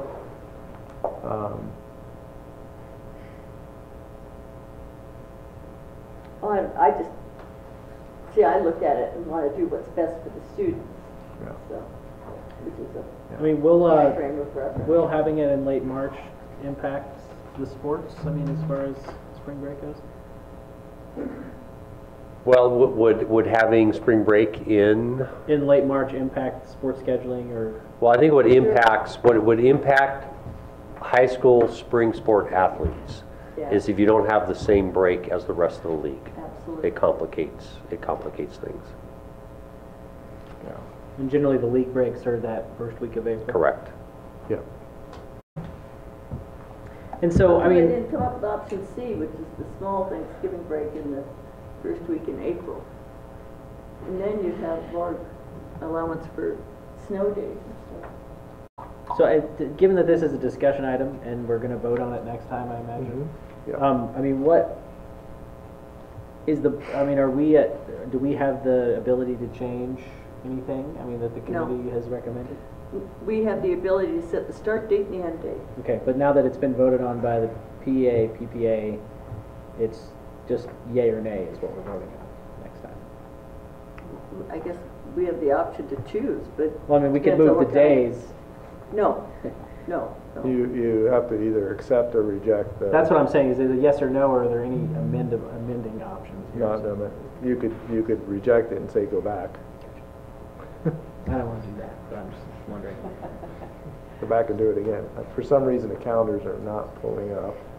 So one of the things that the reality is the committee realizes by the time we establish that the board has established the first day of school is always going to be the last Wednesday of August, which I think is one of the most brilliant things we've ever done because it sets it. By the time you throw in the fact that holidays are dictated, the fact that you want to sit there and go, well, let's do a winter break of 2 full weeks, the fact that we have to do 180 days of school, there's very little in there to negotiate over. That's true.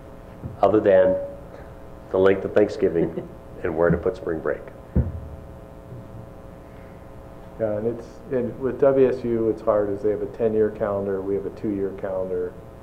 They have a floating start date. We do not have a floating start date. So it gets tricky.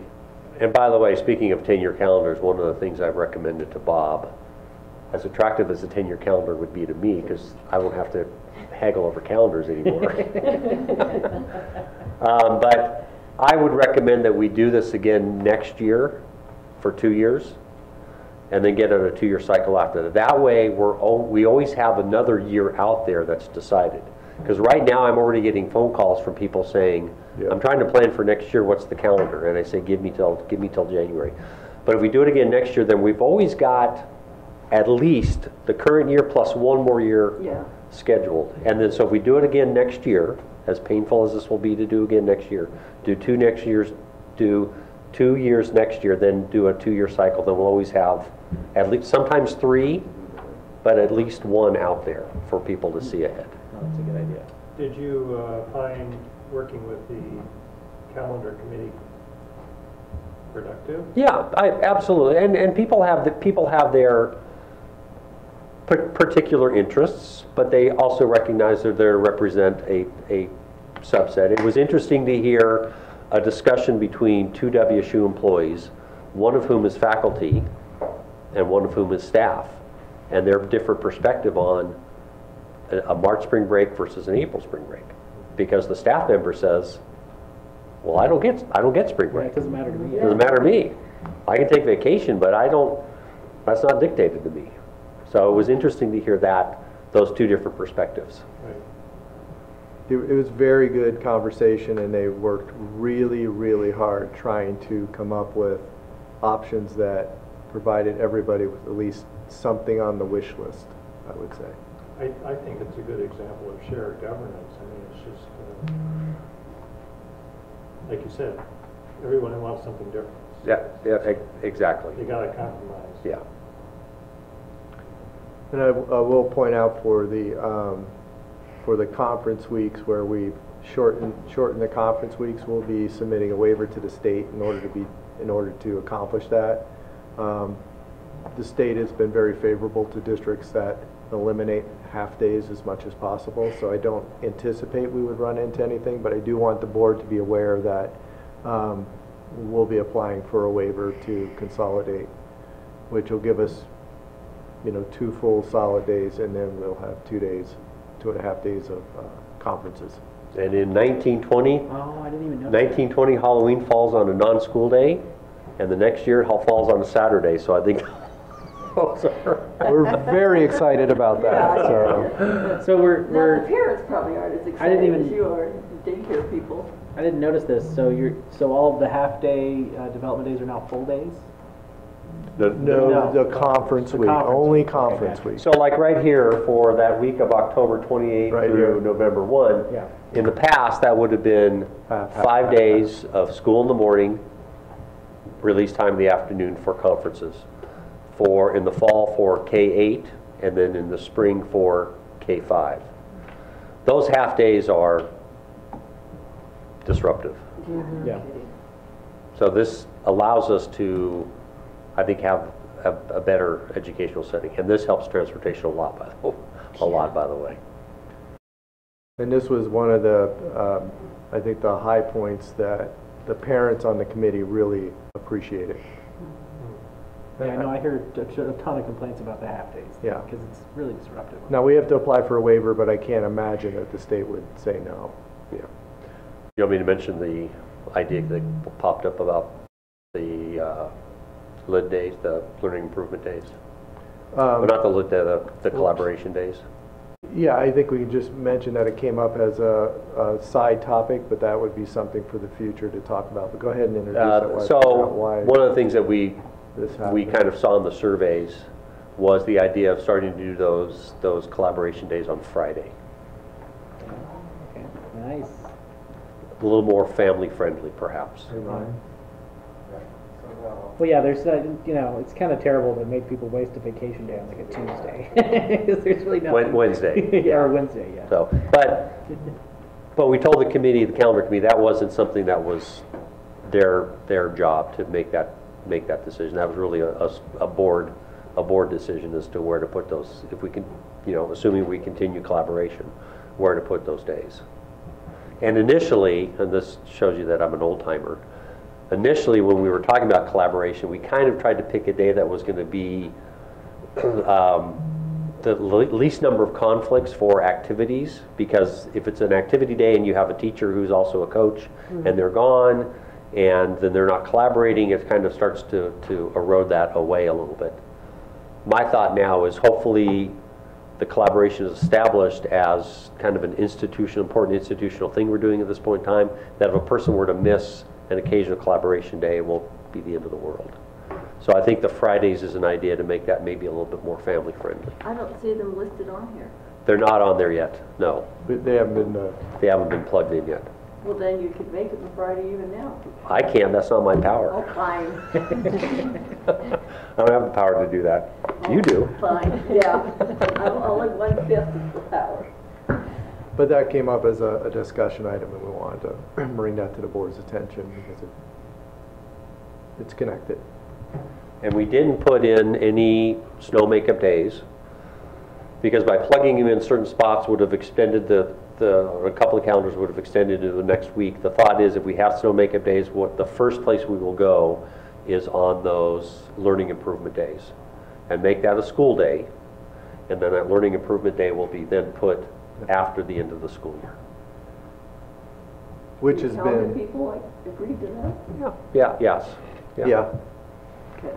They were unanimous on that, the employees on the committee. And we've done that in the past. So does it water down the utility of the learning improvement day then, as far as putting it at the end? No, it doesn't water it down. It's more of a scheduling nightmare, but we get it figured out. And hopefully it hasn't happened very much, so. Yeah. It just depends on how influential Bob is with Mother Nature. That's right. The test. This is Pullman. We don't close school for snow. Kidding? Rarely do we, but sometimes we must. So. Other questions? No, thank you very much, Thank you, Joe. Joe. I don't envy you that job.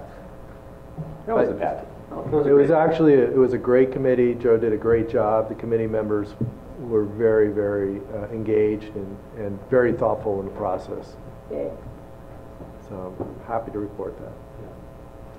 Right. Next discussion item, Strategic Plan Steering Committee. Yes, so this came up in our board discussion, work session, excuse me.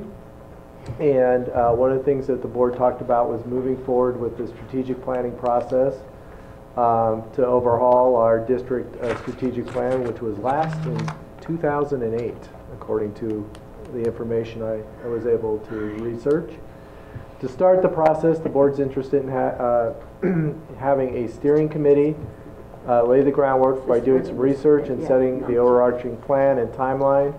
The recommended board action was nominate Susan Weed and Nathan Roberts as the board leadership of the strategic planning steering committee. So that's, even though it's a discussion item right now, I just want to make sure we have that. Since we have already discussed it. Oh, there's no need to rush into it. Well, I want to give you the power to begin making decisions No, that's okay. on our behalf. No, that's swell, but we can wait till after the first of the year. We don't need to rush into it. Since it is up for discussion, I'd like to at least talk about it. He's going to discuss. Well, no. So, I mean, what does this look like? I mean, like. That's up to you. Okay. So, I mean, I could just write a bunch of things down and just give it to you guys and we're done? I mean, so, I mean, what... You and Susan will have to agree. See, I think this is the catch-22, is they're just relying on us not being able to agree on anything. Yeah. But no, as far as, I mean, as seeking input, gathering data, you guys want us to come up with a plan for that? Do you want us to do all of that and provide a recommended, like, strategic plan? I mean, what is our role versus the role of the whole board? But I think we also discussed including District 101. Yes, and Bob has contacted them, and there is a guy that... So it's not really entirely on your shoulders. It's kind of assembling what that might look like. Well, you just go to a highly trained professional, and they'll tell you kind of what he looks for, and then you see if that's going to work with what you're looking for, and then you put together a committee to work on the strategic plan. Okay, so our final product will be a plan to the board that we can then put up for a discussion item. The final product would be a strategic plan recommended to the board. Yeah. As a discussion item. So You can give update things because I know. Well, no, of course, yeah. I do love to talk. Yeah. I really just wanted to know. I mean, I've never done this, and so I just wanted to know, where do we stop and then we pass along the ball, or do we do the whole? I think a steering committee is getting the plan of action for how this plan is going to come together. Okay. So we don't come up with a plan. Right. We just come up with how. See, that's what I was wondering. Like, no, what do we? No. Yeah. It's a plan for the plan. You get a group Plan to for the plan. talk about what you would like to see or what you envision.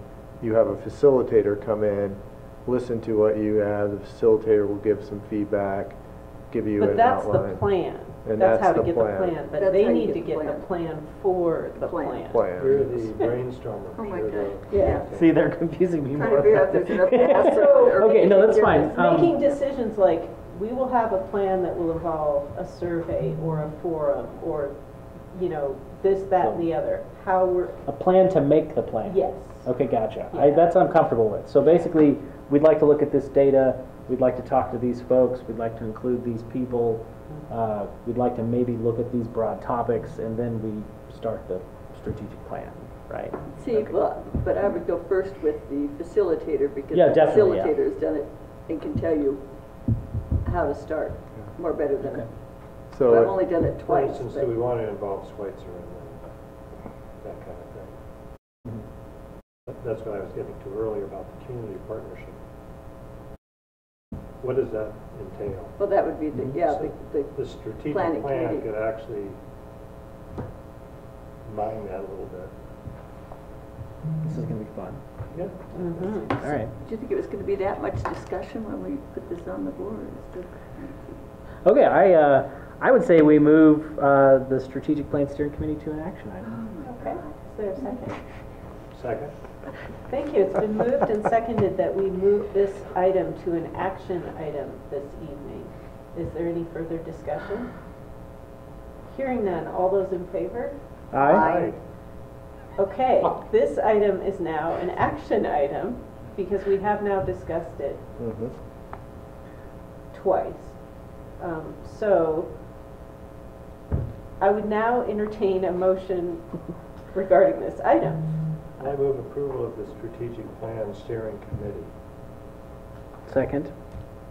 Thank you. It's been moved and seconded that we approve the steering committee for the strategic plan comprised of Susan Weed and Nathan Roberts.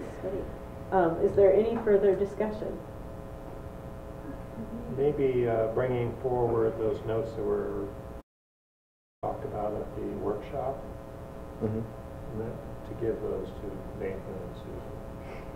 And I think we may want to just sit down with Bob and talk about just things, as far as where to start and, you know, who to talk to and et cetera. That's if you why, would be willing. Yeah, that's why we Absolutely. wanted to empower this. Just so we can have those conversations. So you can have those so that conversations. you can make those decisions on behalf of the board. We need a way to have this get going. Cool. So that's absolutely what it's about. And I've done some preliminary, I reached out to ESD 101. I sent both you and Susan an email, and so you can just let me know how you would like to proceed, and if I can help with that, we can meet, we can get that started. Okay. So. Okay. Still have to vote on it. Okay, is there any further discussion? No, not from me. Okay, hearing none, all those in favor? Aye.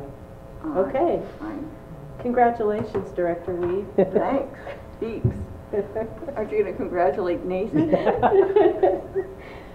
All right. No. I'm only doing this because I've done it twice before with the school district. That's One two more back than I've in, done, so it's good. In 1990s, and then the last time it was done. For some reason, I don't think I have to congratulate Nathan. He enjoys this too much. Yeah. He should be thanking us. You should be Okay. We will talk in a few months, sir. Very. My job is just I'm gonna get a bat or something and Okay. keep you in line. We'll see, together we average having done this once, so I like it. All right, board. Okay, Oh my God. the next My discussion brain. item this evening is board positions. There's actually two discussions related to board positions. The first one is officer positions, president and vice president. So board members serve a 2-year term as president or vice president, and in accordance with our rotation schedule, Allison started her regular term as president in January 2018 and will continue for the year 2019. Susan served as vice president for 2018 and will serve the second year of her term for 2019. For the 2021 school year, Susan is scheduled to be board president and Jim Everman is scheduled to be vice president according to the rotation schedule. That name keeps popping up. That Susan Weed name. The infamous. No, not I. Okay, but that's what are we? We have to move to re-elect. Okay. Yeah, so you'd have to.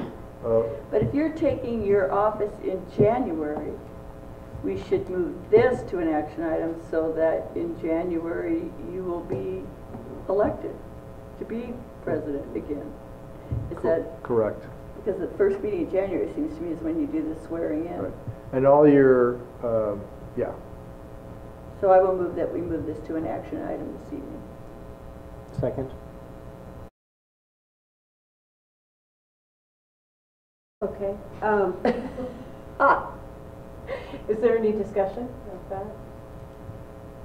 No, because I got confused, and I'm sorry. I'm trying to think. Well, you're on a 2-year term. Do you have to swear in again? You swear in every year. You swear in, yeah. You would swear in. It's a 2-year term. Because January would be 2019. And it's not on an election cycle, it's on a rotation cycle that we have set up. Yeah. And it's been set up for years, so. Is the, okay. The motion's only for next year. It doesn't go into 20 or 2021. Yeah, no, I know that. Okay. I just was concerned about the election part, because is this the correct meeting to do this? I would think so, because if you're, unless the first order of business in the January meeting is to elect you as president, because you have to be sworn in again before. You can do it now, or you'd have to do it first thing in January, the first of the meeting. Yeah. Yeah. Otherwise, we wouldn't have a president. Yeah. You'd have to take your gavel away for 7 days. Anarchy. Can't do that.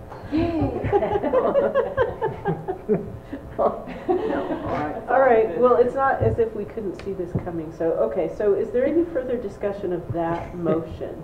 None. Okay, hearing none. All those in favor? Aye. Okay, so this is now an action item this evening. Correct. So I would now entertain a motion. I will move that we approve the board positions as president and vice president for the upcoming year 2019. Second. Okay, it's been moved and seconded. Is there any further discussion of this motion? Okay, so this type of motion does require a polling type of vote, I believe. Or Can we show of hands? Each individual. Each individual. So Director Weed, how do you vote? Oh, I vote aye. Okay, Director Roberts? Aye. Director Everman? Aye. Okay, all right. So You're not going to vote for yourself? it doesn't matter. You have a quorum. But yeah, I mean,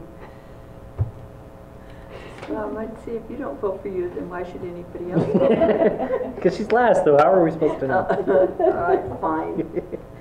okay. So then on a second discussion of board positions, we have the WIAA rep, legislative rep, and committee assignments. And this one we probably don't want to act on. No, but you want to gauge interest in who might be willing to. Are we adding a bunch of different positions here for the board? Remember, like curriculum advisory committee, the wellness committee? Typically, we've had representation on those. We had advisory representation. Mm-hmm. Right, advisory representation. Interesting. I've always just, it's usually, I thought it was finance. And is this different from like finance, because finance isn't on here? Yeah, it says there. finance, to serve on the finance committee. I don't know why. I think when Shannon put this together, Oh, I was looking down below. because it says I didn't see finance, policy, and the following district committees, where I think finance and policy are more district rather than I some. didn't know there was all this other. Who's on the policy committee currently?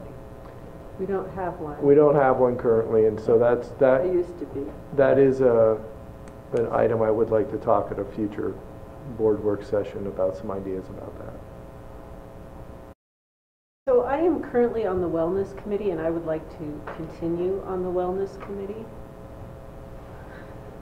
I just think it was, I mean, this can be discussed at the next. Right. Yeah. Yeah, because I'd like to hear Amanda's opinions too, because I mean, she's on the curriculum committee currently, and I'm not sure. I think she's her also on opinions on that. English language development. And Susan, I believe you're on technology. Have they've never met then, right? Oh, No, good. I don't think they've Well, then met. that's my kind of committee. And Nathan and I have been on the finance Finance committee. committee, yeah, Right. which I do not mind staying on. Okay. And then affirmative action committee.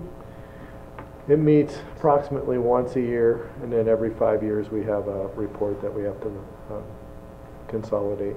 Who's the board member serving on that currently? Right now, I don't think we've had one because we haven't had time to schedule or even think of a meeting, so I'd have to go back and look, actually. Yeah, when we bring this up at next meeting, can we just get a current, like, roster of Who's the on committee there? members? Yeah, not just the board members, but like who's on the committees, as far as administration personnel too. Oh, wow. So you're trying to decide if it's.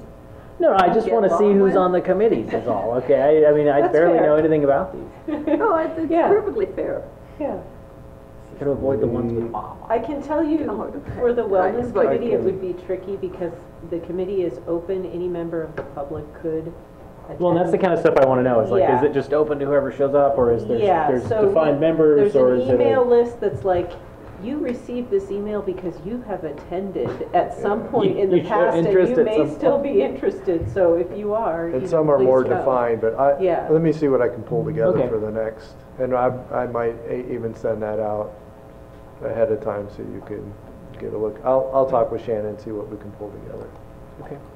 And sometimes I have to track some of these committees meet once a year, some meet every other month. So I'll see I'll pull together something, so. Okay, thank you. No, I think it would be nice to just put them all together so that we have a quick reference also to know when they meet and like who to talk to if they're, because honestly, I would like to know also who's on them so I can ask them, hey, Sure. why haven't this affirmative action committee met yet, or Yeah. have they, and what did y'all talk about, you know? Well, something that I've found really helpful is when the Curriculum Advisory Committee minutes are sent out so that you can Yeah, I really track like those. what's going on. So, And usually it shows who was present, yeah, you know. I just think it would be great if there were something like that for all the committees, and then we would just know Yeah, at least what minutes was going collections, on. but then you have to have someone to take minutes. And actually, Yeah, I know. the safety committee is meeting next week. Correct. And the wellness committee is meeting tomorrow. Nice. So They are meeting then, that's good. They are meeting. meeting tomorrow. Highly Capable's meeting Now, tomorrow. you guys are scheduling all these on the fly because there's No, they're scheduled. Like- ELD was about a week ago, and curriculum advisory happens in January. Cool. So we'll pull together some. I know we also have a chart somewhere which has these, but it may not have all the members on them either. Because sometimes the membership changes. Sometimes it's fluid. I will mention that in the WASDA session that I went to that was training people how to be board chairs, they had people who'd been through very trying experiences, and like the Freeman folks, and but they had the woman who's the former chair of the board in Spokane, and she spoke about how one summer day she was on vacation, and all of a sudden people were phoning her and emailing her. She got like 100,000 emails from all over the nation. Lord.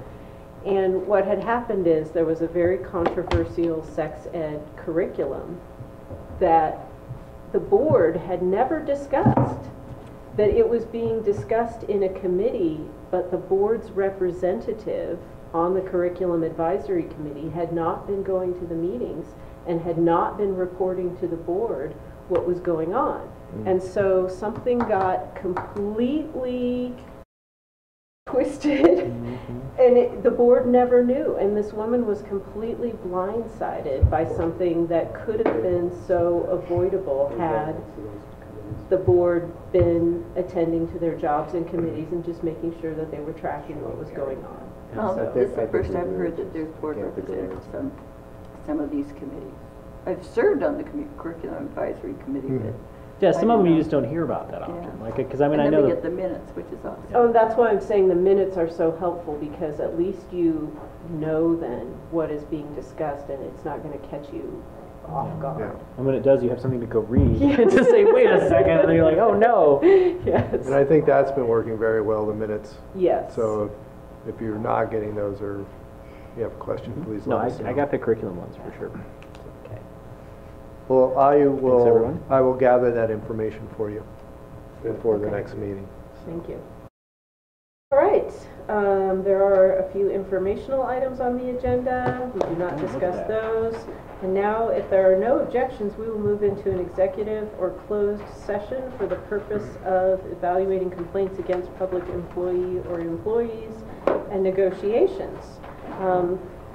How long will the closed session last? 15 minutes. 15 minutes, okay. No action will be taken, and following the closed session, we will adjourn.